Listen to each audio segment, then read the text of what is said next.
J'ai commencé par faire une école d'ingénieur en agronomie avec une spécialisation sur la gestion forestière en dernière année.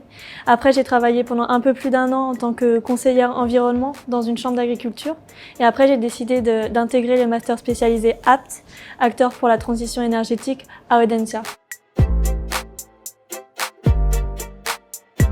Ce qui m'a décidé à intégrer ce master spécialisé, c'est que je voulais vraiment connaître comment était pris en compte le développement durable au sein d'une entreprise, voir plus les critères économiques, financiers, business model que j'avais pas vu parce que moi j'étais vraiment en ingénierie avant.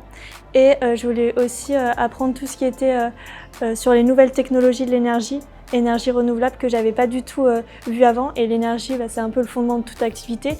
Et c'est pour ça que j'ai décidé d'intégrer ce master, parce que ça donnait aussi l'opportunité d'être sur plusieurs écoles, notamment Audencia pour tout ce qui était relatif à ce qui est économie, business model, nouvelles stratégies d'entreprise, aussi Centrale Nantes pour ce qui était technologie de l'énergie. Et ce qui m'a aussi beaucoup attirée, c'est qu'on était sur l'école d'architecture de Nantes et aussi sur l'école de design. Donc il y avait vraiment le fait qu'on soit sur 4 écoles, qu'on ait vraiment tous les domaines du développement durable, de la RSE de l'entreprise qui soient pris en compte. On y apprend comme on apprend plein de choses. C'est comme j'ai dit, on est sur plusieurs écoles.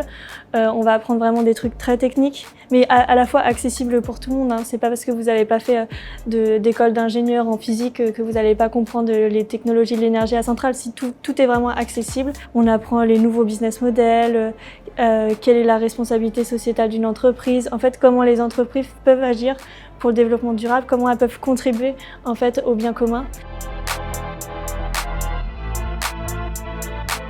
Alors ma promo cette année, c'est aussi un des gros points positifs de ce master parce qu'on vient vraiment de cursus très différents avec des expériences vraiment totalement différentes, plus ou moins longues. Parce qu'à la fois on avait des personnes qui intégraient le master spécialisé juste après leur étude d'ingénieur ou de master ou d'école de commerce, donc juste dans la continuité de leurs études.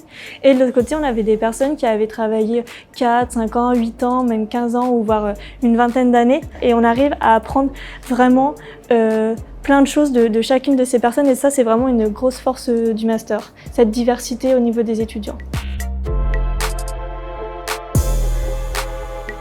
Si je devais conseiller ce master, je le conseillerais à toutes les personnes en fait, qui ont envie de faire bouger les choses, de contribuer au développement durable, au bien-être commun et de lutter contre le changement climatique. Il faut vraiment que ce soit des personnes qui aient cette volonté en fait, de contribuer au bien commun et ça s'adresse, comme j'ai dit, à vraiment des personnes, ça peut être en sortie d'école ou des personnes qui ont travaillé pendant plusieurs années dans un secteur qui n'a rien à voir. C'est vraiment cette volonté en fait, de lutter contre le changement climatique, de contribuer au développement durable. Dans 10 ans, je me vois où?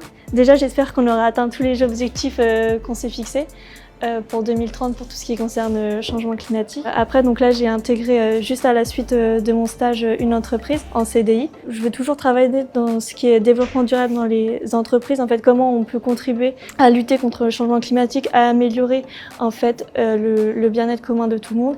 Et dans 10 ans, j'aimerais bien, d'ici là, si j'ai pu créer mon entreprise, avoir la bonne idée pour aider tout ça. Ce sera vraiment un bon objectif pour moi.